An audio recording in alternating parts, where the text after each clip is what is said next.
반갑습니다. 혼 강의를 맡은 충성동산의 서윤준 목사입니다. 굉장히 많이 오셨네요. 너무 떨리기도 하고 많은 분들이 좀 궁금해하셨을 것 같아요. 혼창통이라는 게 대체 뭔가 싶으셨을 겁니다. 먼저 좀 그 이야기를 해보겠습니다. 여러분, 스타벅스, 이 자리에 이 커피 브랜드를 모르시는 분들은 아마 없으실 겁니다. 우리나라에서 이 스타벅스가 부동산 집값에도 영향을 준다고 하더라고요. 정말 대단한 위세죠. 많은 사람들이 이 스타벅스의 성공 비결을 궁금해합니다. 대체 이 스타벅스가 뭘 어떻게 했길래 이렇게 쭉쭉 성장해 나갔을까? 제가 지금부터 그 비밀을 한번 말씀드려 볼게요. 여러분, 스타벅스는 커피를 팔려고 하지 않았습니다. 지천에 깔려있는 수많은 카페들이 커피 한 잔이라도 더 팔아보려고 노력할 때 스타벅스는 커피가 아니라 감동을 팔려고 그랬어요. 그게 목표였습니다. 그래서 찾아오는 손님을 친구로 만들기 위해서 노력을 했다고 합니다. 그러니까 스타벅스가 커피 그 이상의 감동을 파는 것. 그래서 밖에 있다가 스타벅스의 문을 열고 들어오면 다른 차원의 문화를 느끼게 해주는 것이 스타벅스의 목표이자 신념이었다 그래요. 스타벅스 최고 경영자였던 하워드 베하가 그의 책 사람들은 왜 스타벅스에 가는가 라는 책에서 이런 일화를 소개를 한 적이 있습니다. 제가 한번 읽어드려 볼게요. 한 매장을 방문했을 때 목격한 일이다. 한 고객이 바리스타에게 방금 사 먹은 음료가 마음에 안 든다고 했다. 고객은 아예 다른 음료로 바꾸고 싶다고 했다. 그 고객을 만족시키기 위해 바리스타는 현금으로 환불하고 원하는 음료로 다시 제공해 주겠다고 했다. 자, 여기서 굉장히 놀라운 사실은 보통의 카페에서는 어떻게 해줄까요? 환불 안 돼요 라고 얘기를 하거나 아니면 비슷한 가격대의 다른 음료로 바꿔줬겠죠. 근데 스타벅스는 어떻게 한 거예요? 환불을 해주고 뭘 해줬죠? 새 음료도 줬어요. 방금 이 직원은 커피를 팔았을까요? 감동을 팔았을까요? 그래요. 감동을 팔았어요. 그렇게 스타벅스는 사람들에게 감동을 주기 시작했고 그래서 엄청나게 성장을 했다고 그럽니다. 그런데 어느 날 스타벅스에 한 가지 문제가 생겼어요. 미국 필라델피아에 있는 스타벅스 매장에서 직원이 세상의 흑인을 가지고 인종차별을 한 겁니다. 큰 문제죠. 오는 손님을 친구 만들고 커피 이상의 경험을 제공하겠다는 신념이 그 직원 하나 때문에 무너진 거예요. 그때 스타벅스가 엄청난 결심을 합니다. 2018년 5월 29일에 미국 전역에 있는 스타벅스 매장 8,300개를 다 셧다운 시켰습니다. 그리고 17만 5천 명의 직원을 정신교육을 했어요. 인종차별 교육을. 직원들에게 스타벅스의 초기 신념을 다시 교육시키기 위해서 하루 매장 문 열면 수천억이 넘는 매출을 벌 수 있는데 그걸 어떻게 한 거죠? 단칼에 포기한 거예요. 너무 멋있죠? 방금 제가 드린 이야기예요. 오늘 여러분께 말씀드릴 혼창통이 다 들어가 있었습니다. 정리를 한번 해볼까요? 자, 혼창통이 다 들어가 있었는데 어떤 거냐? 혼은 신념이에요. 뭐죠? 커피, 그 이상의 감동을 판다. 이게 스타벅스의 신념이었어요. 그리고 창은 노력입니다. 어떤 노력을 했습니까? 현금으로 환불해주고 새 음료를 제공해주는 아주 멋진 고객 서비스로 노력을 했어요. 그리고 통은 소통이에요. 뭘 소통했습니까? 매장 전체 문을 닫고 신념을 교육했습니다. 스타벅스의 신념을. 이게 통입니다. 이제 오늘 강의가 뭘 가르치고 싶은지에 대해서 대충 감이 오시죠? 네. 근데 어떤 분들은 그러실 수 있을 것 같아요. 아니 근데 우리가 왜 이런 걸 듣고 있어야 하나 뭐 이런 생각도 드실 건데 왜냐하면 여러분들은 만나교회의 리더이시기 때문에 우리 만나교회의 혼창통이 어떤 건지를 보실 필요가 있어서 이 자리에 오신 겁니다. 우리가 리더를 생각할 때 오해하는 부분이 있습니다. 이 자리에 많은 나무 리더, 부 리더분이 계시는데 많은 분들이 나무 리더의 자리를 제안받을 때 거절 멘트가 보통 이러세요. 죄송해요. 저는 능력이 없어서요. 대부분 리더 제약을 제안받으면 능력이 없으시다고 고사를 하십니다. 리더에 있어서 가장 중요한 자질이 뭐라고 생각하는 거죠? 능력이라고 생각하는 거예요. 제가 이런 얘기 하나 좀 드려볼게요. 동물의 왕국에서 왕을 뽑기 위해 회의가 소집이 됐습니다. 동물들이 왕을 뽑기 위해서 한 자리에 모였어요. 먼저 사자가 자기가 왕이 되겠다고 나섰어요. 그러자 조류계에서 반대했습니다. 이유가 사자는 날지 못한다는 이유 때문이었어요. 그래서 조류계에서는 그 다음에 인물을 추천했습니다. 독수리가 왕이 되자. 그러자 이제는 어디서 반대했냐면 어류계에서 반대했습니다. 왜? 헤엄을 못 치니까. 그래서 어류계에서 그 다음에 왕을 추대했는데 그게 고래였습니다. 그런데 역시나 반대에 부딪혔어요. 이유는 뭐냐면 고래는 땅에서 아무것도 못한다. 이건 이유였어요. 그러니까 회의가 점점 진행될수록 능력에 초점이 맞춰지기 시작한 거예요. 그래서 우리 동물들이죠. 동물들이 머리를 맞대서 고민하다가 왕이 딱 하나가 뽑혔어요. 어떤 왕이 뽑혔을까요? 오리가 뽑혔습니다. 다 할 수 있어요, 오리는. 여러분, 리더는 능력이 있어서 하는 게 아닙니다. 리더에게 있어서 가장 중요하고 또 중요한 거는 따로 있습니다. 그게 뭐냐면 어디로 가야 할지를 아는 게 리더에게 가장 중요한 겁니다. 리더의 어원이 있어요. 리더의 어원을 추적해보면 북극성이 나와요. 북극성. 항해하는 선원에게 어디로 가야 될지 알려주는 게 북극성이죠.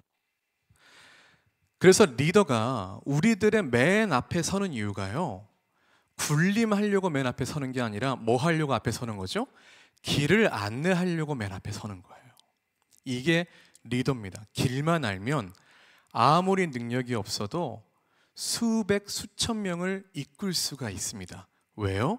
어디로 가야 할지를 아니까. 우리는 만나교회라는 한 배를 탄 식구들입니다. 진짜 엄청나게 많은 식구들 중에서 여기 계신 분들이 다 리더로 부르심을 받았어요. 리더로 부르심을 입은 우리들에게 가장 중요한 것은 뭘까? 바로 이 만나교회라는 배가 향하는 북극성.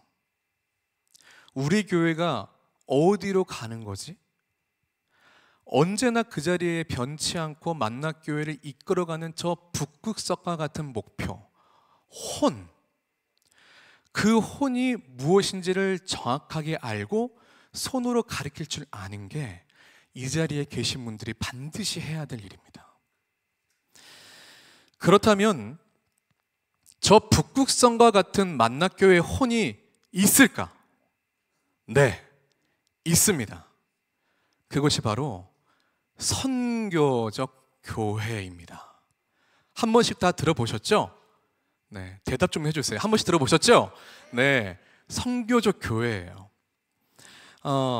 이제 저에게 주어진 시간이 10분밖에 안 남았기 때문에 제가 엑기스 딱 하나만 말씀드리고 내려가겠습니다. 하나만 말씀드리겠습니다. 선교적 교회란 뭘까? 한 가지만 말씀드리면 다 함께 큰 목소리로 읽어봤으면 좋겠어요. 시작! 아멘이십니까? 네, 예수님이 주인 되시는 교회가 선교적 교회입니다. 마태복음 16장 18절에 보면 예수님께서 사역 중에 처음으로 자신의 입에서 교회라는 단어가 세상 밖으로 나오게 된 구절이 있습니다. 그때 예수님은 헬라어 원어로 교회를 뭐라고 말씀하셨냐면 에클레시아라고 말씀하셨어요.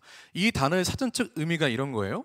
공무의 목적으로 소집된 시민들의 모임, 군사적 목적으로 불려온 군인들의 모임, 이렇게 되어 있습니다.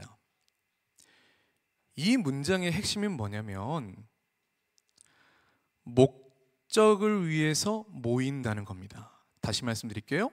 목적을 위해서 모인다는 거예요.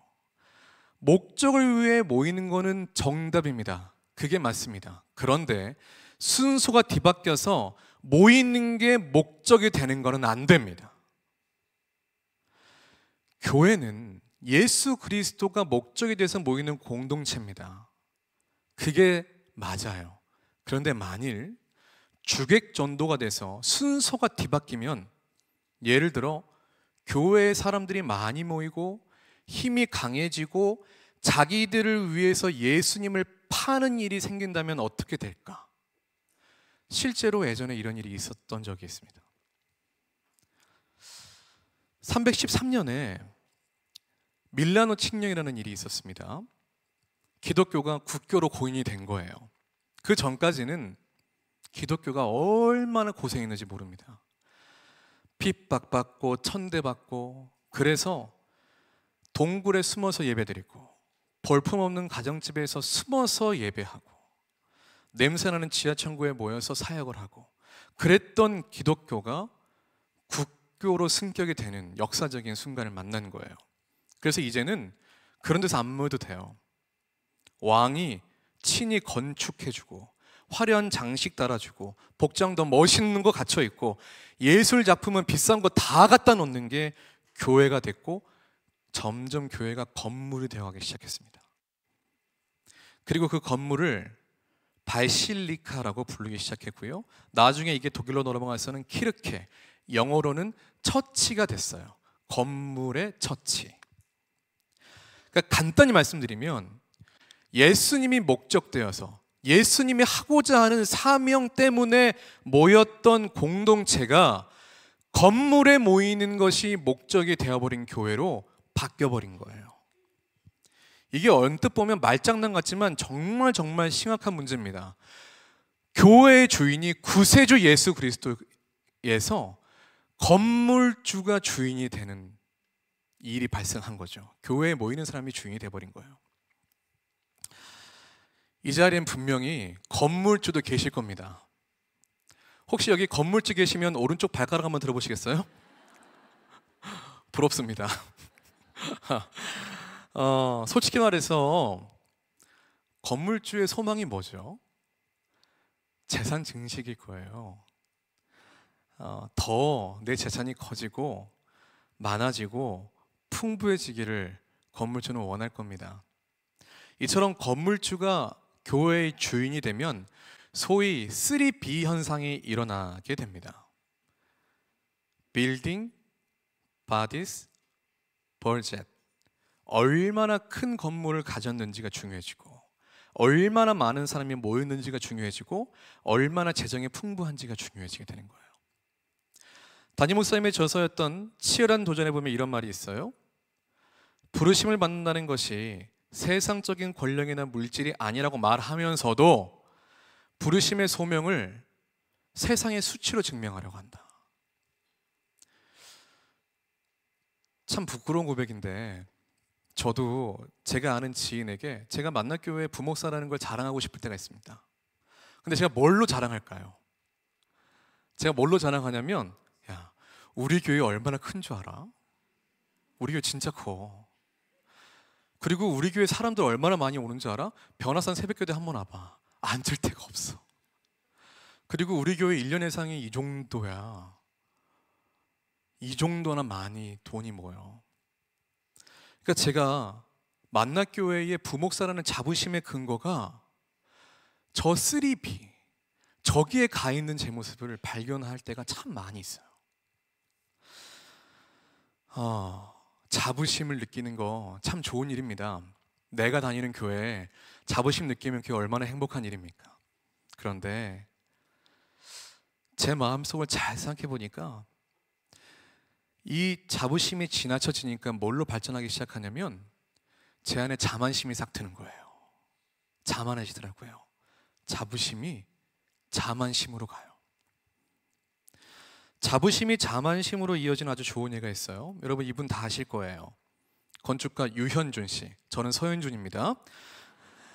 유현준 씨의 칼럼을 한번 보니까 요즘에 새로 신축하는 아파트에 굉장히 눈에 띄는 특징이 있다 그래요.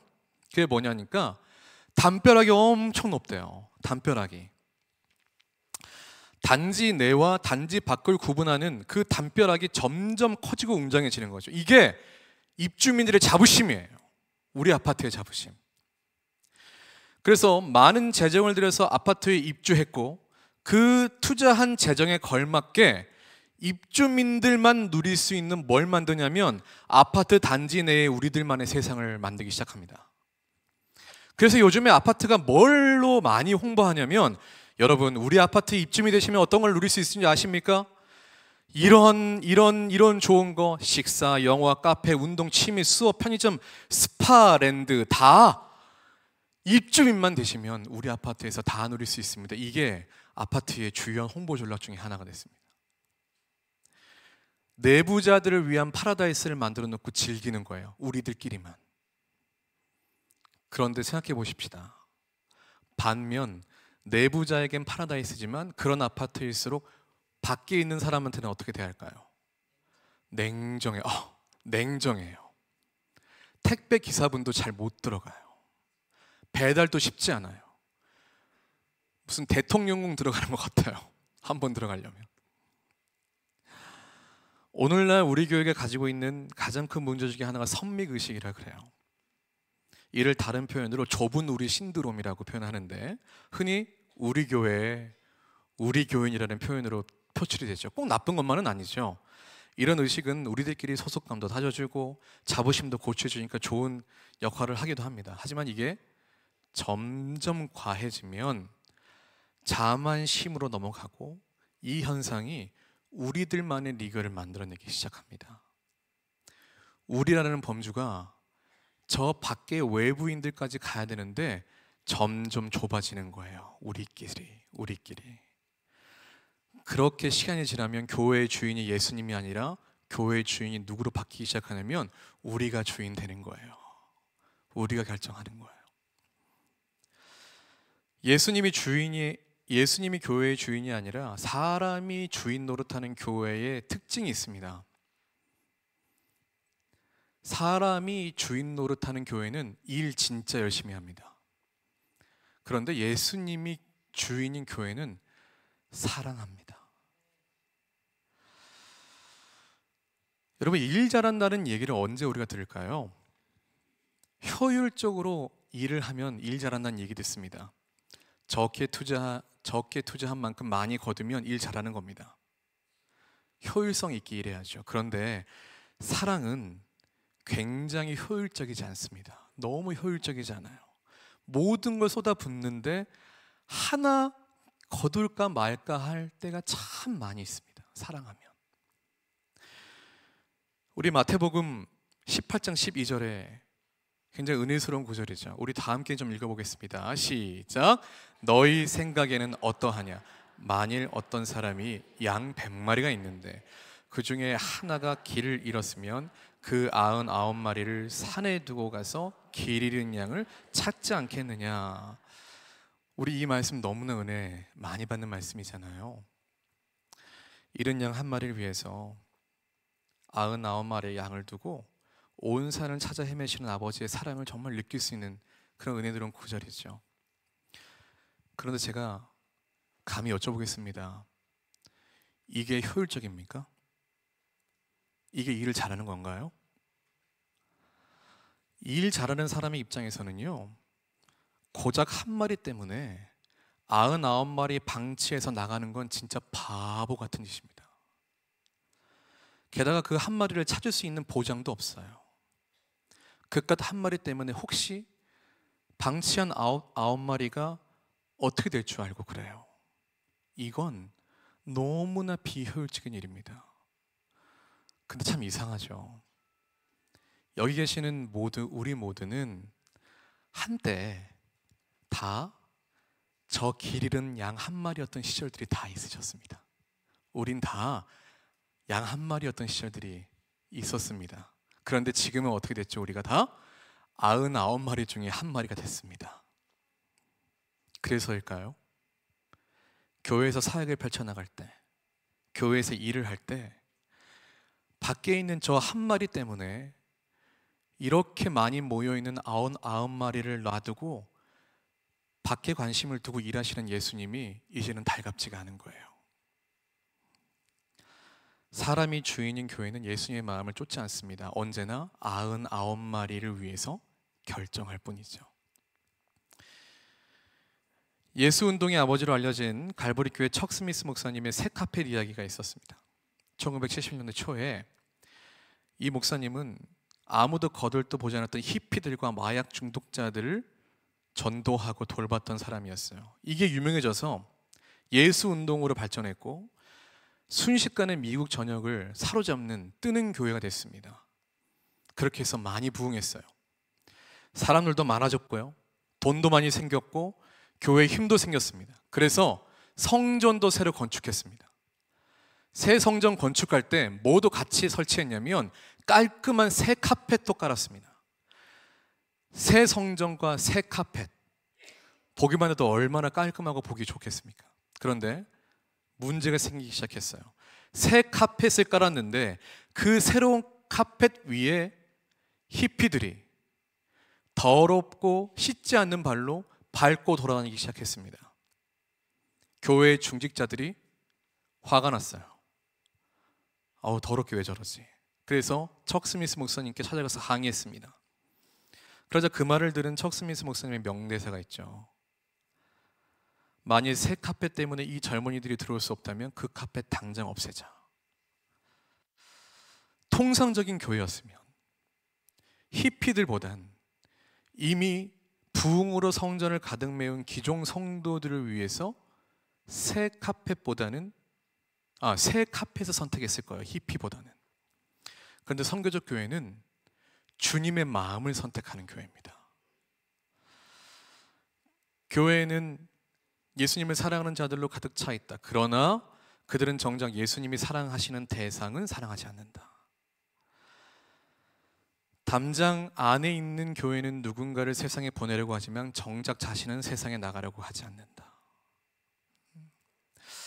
만약 예수님이 교회 안에 사람 많아지고 부흥하는 것을 원하셨다면은 예수님은 그 제자들이 많이 모였을 때 십자가의 돌을 안 전했었을 것 같아요. 십자가의 돌을 전한 순간 다 떠났으니까. 또 하나, 예루살렘 교회가 엄청나게 부흥을 했을 때 예수님은 그 예루살렘 교회를 안 흩으셨을 것 같아요. 그런데 흩으셨어요. 참 이상하죠. 마지막 이야기인데 우리 다 이 말 믿고 계시잖아요. 뭉치면 살고 흩어지면 죽는다. 우리 이 말 어렸을 때부터 참 많이 들어왔고 이렇게 믿고 살아왔는데 이상하죠. 교회가 무슨 일을 하려면 잘 뭉치고 힘도 세지고 거대해져야 뭔가를 할 수 있을 것 같은데 왜 하나님은 자꾸 반대로 일하실까? 얼마 전에 발명한 에디슨이 만들었던 제네럴 일렉트릭이라는 거대 기업이 있었어요. 이 거대 기업이 기업 해체를 선언했습니다. 항공, 헬스케어, 에너지 3개 부분으로 기업을 해체시켰어요. 분리한 거예요. 참 이상하죠. 뭉치면 강해지고 세질 것 같은데 왜 흩어지는 선택을 했을까? 누가 이 현상을 보면서 이렇게 얘기하더라고요. 더 능률적으로 일하려고. 이 말은 쓸데없는데 거칠게 하는데 에너지 낭비하지 않고 기업의 목적에, 그 순수한 기업의 목적에 더 집중할 수 있기 때문에 흩었다는 이야기를 제가 보았습니다. 저는 이걸 보면서 그런 생각이 들었어요. 아, 그랬구나. 하나님이 그래서 흩어지려고 하시는구나. 우리가 흩어지면 더 능률적이 됩니다. 왜? 교회가 커지면 다른 거에 신경 쓰게 되는데 흩어지면 흩어질수록 뭐만 남게 되는 거죠? 예수님의 목적, 예수님의 마음이 더 분명해지고 선명해지기 때문에 그렇습니다. 흩어져야 거기에 양 한 마리가 있거든요. 시간이 많이 지나서 이제 정리를 한번 해보겠습니다. 여러분, 만나교회는 선교적 교회입니다. 선교적 교회가 우리 만나교회의 혼입니다. 목표이고, 예수님의 목적을 위해서 모이는 교회, 예수님의 목적 때문에 흩어지는 교회, 그래서 이 땅의 소망이 되는 교회, 이것이 만나교회의 혼인 줄로 믿습니다. 네. 자, 지금 이제부터 우리 다음에 창에 대해서 강의를 듣게 될 텐데요. 제가 다음 강의하시는 목사님을 소개해드리면 큰 박수로 한번 맞이해 주시면 좋겠습니다. 우리 김종훈 목사님 창 강의로 모시겠습니다.